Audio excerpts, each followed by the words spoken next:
नमस्कार गुरुजी, मैं यशी राणा कक्षा 7 की छात्रा हूँ। आज मैं आपका स्वागत करना चाहूँगी डॉक्टर शिवम मिश्रा जी, राष्ट्रीय सचिव, राष्ट्रीय योग महासंघ व योगाचार्य।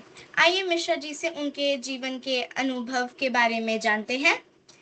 गुरुजी प्रणाम, आपका स्वागत है। कृपया आपके बारे में मैं कुछ शिक्षा प्राप्त करना चाहूँगी। निश्चित रूप से बेटा, बहुत बहुत आभार। मैं बड़ा गौरवान्वित हूँ यशी राणा जी कि आज मुझे आपके साथ इंटरव्यू करने का मौका प्राप्त हो रहा है।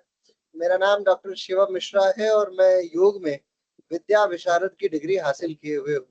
विद्या विशारद अर्थात जिसे आंग्ल भाषा में पीएचडी या डॉक्टर ऑफ फिलोसफी भी कहा जाता है।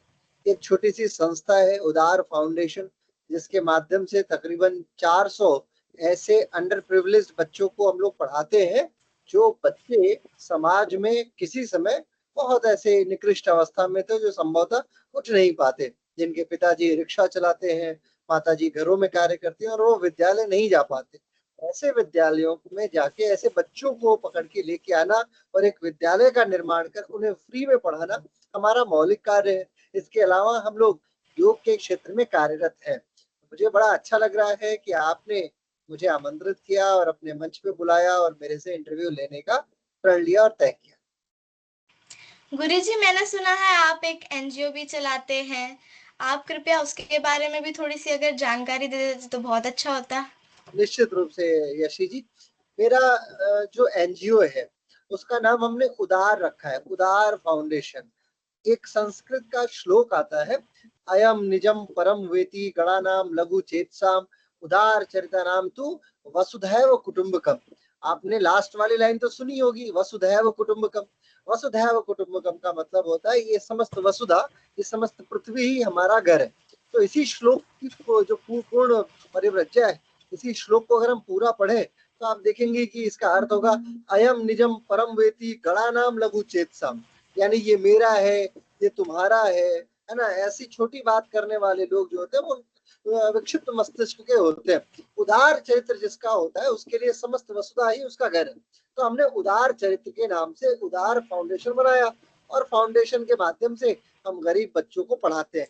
ऐसे बच्चे जो स्कूल नहीं जा सकते, ऐसे बच्चे जिनके पास फीस देने का पैसा नहीं है, ऐसे बच्चे जिनके ड्रेस नहीं है, ऐसे बच्चे जिनके पास कॉपी किताब नहीं है, तो हम उन्हें फ्री पढ़ाते हैं। बहुत अच्छा जी, मेरे को जान के बहुत खुशी हुई कि आप ऐसा नेक काम कर रहे हैं। साथ ही साथ में मैं आपसे एक और सवाल पूछना चाहूंगी। जी, योग कैसे समाज में बदलाव ला सकता है? योग के क्या क्या लाभ हैं? बहुत बढ़िया। आपको ये भी मालूम है कि मैं योग का आचार्य हूँ, योग पढ़ाता हूँ और योग का छात्र हूँ। बेसिकली आचार्य तो खैर नहीं कहा जा सकता, परंतु जब बात आती है कि योग कैसे बदलाव ला सकता है, देखिए, हर व्यक्ति को कहीं ना कहीं शारीरिक स्वास्थ्य की बहुत आवश्यकता है। हर व्यक्ति जो शारीरिक सुख प्राप्त करना चाहता है उसके लिए योग बहुत जरूरी है। भला कौन चाहेगा कि बीमार हो, कौन चाहेगा कि आंखों के ऊपर चश्मा लगे, कौन चाहेगा कि उसके चेहरे पे खूब सारा पिंपल हो, कौन चाहेगा कि उसके सर पे बाल ना हो, कौन चाहेगा कि वो खांसे छींके बार बार परेशान रहे, बुखार होता रहे, है ना। ऐसा नहीं होना चाहिए।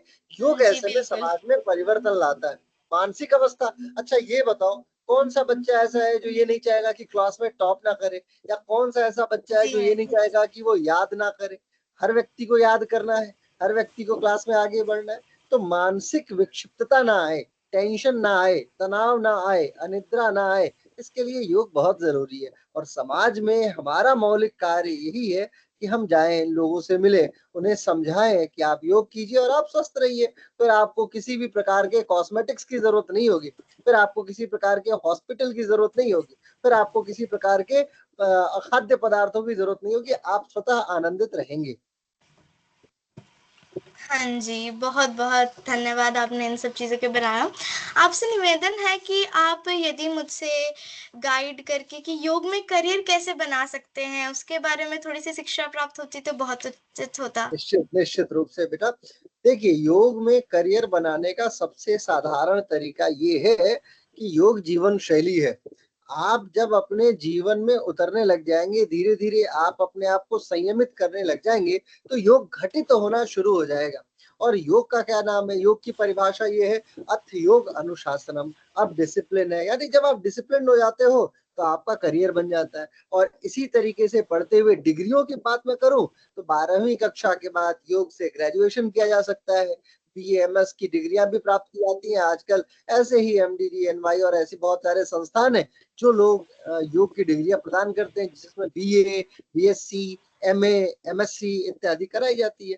और आप इसका अध्ययन करके देश में विदेश में योग के कुशल आचार्य बन सकते हैं। लेकिन बावजूद इसके जो मैं आपको बताना चाहूंगा वो ये है कि आपको कहीं ना कहीं अनुशासित तो रहना होगा, क्योंकि योग की पहली परिभाषा है डिसिप्लिन, अथ योग अनुशासनम, यानी अब योग का अनुशासन। तो आप डिसिप्लिन रहेंगे तो आप योग आपके साथ घटित होना शुरू हो जाएगा। जी बिल्कुल, धन्यवाद। आप आपसे बहुत शिक्षा बात हुई, आपसे बात करके बहुत अच्छा लगा। बहुत धन्यवाद, अपने अपना कीमती समय दिया। बहुत बहुत धन्यवाद। प्रणाम गुरुजी। बहुत बहुत बहुत आभार यशी राणा जी। और मेरी शुभकामनाएं आपके साथ है, आपके विद्यालय के साथ है।